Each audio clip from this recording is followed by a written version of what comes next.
This injunction is born from painful early experiences where closeness was unsafe. A child naturally reaches for connection through touch, eye contact, emotional openness.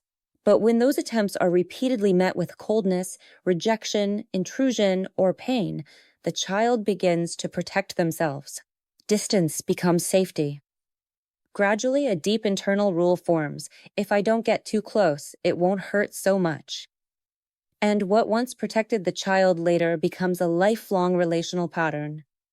Sometimes closeness in childhood was not only rare, it was frightening. Caregivers may have been emotionally unavailable, distant, overwhelmed, preoccupied with their own problems. The child's need for warmth, comfort, or affection was ignored or dismissed. Instead of emotional contact, the child may have received criticism instead of support, control instead of care, anxiety instead of safety.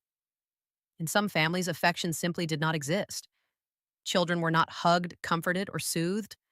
They were told to be strong, stop crying, or handle it themselves. In other cases, physical contact was present, but not safe. Touch could be rough, intrusive, or disrespectful of boundaries. Sometimes the body experienced contact together with pain, punishment, slaps, blows, or physical intimidation.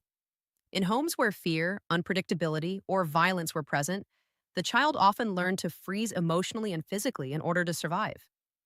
The body remembers these early experiences. It stores messages such as, touch leads to pain. If I open up, I will be hurt. Closeness means losing control. Over time, this becomes a deep bodily conclusion. Don't be close. It's dangerous. Adults with this injunction often do not realize they are protecting themselves. On the outside, they may appear independent, confident, even charismatic. But internally, they remain guarded. Closeness triggers tension.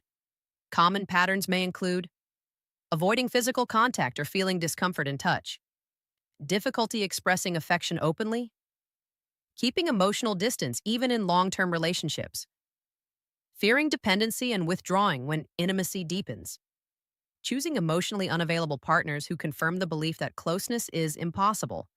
Sometimes sexuality becomes confused with intimacy. The body may be physically close to another person, but emotional openness remains blocked. In friendships or work relationships, the pattern can appear as well. Everything seems polite, stable, and functional, but the connection never becomes truly warm or alive. Another pattern is the opposite extreme. Some people rush quickly into relationships, revealing everything immediately, dissolving into the other person in order to feel closeness as fast as possible. But when real intimacy begins to develop, fear appears.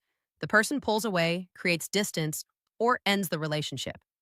This push and pull dynamic is common for this injunction. Deep inside lives the old belief: if someone gets too close, they will hurt me. This injunction is often deeply rooted in early relational experiences and usually cannot be transformed by insight alone. Working with Don't Be Close often requires a longer therapeutic process where a person can gradually experience safe connection, trust, and emotional presence. At this stage, it may be helpful to explore practices that support the restoration of emotional openness and belonging. You may listen to the guided meditations and hours designed for working with the injunctions, don't belong and don't feel. These practices can gently support the process of reconnecting with emotional safety, body awareness, and the capacity for closeness. You may also explore other meditations available in the podcast I Allow Myself. Each meditation in this series is designed to support the gradual release of old script limitations and strengthen new inner permissions for connection, trust, and authentic relationships.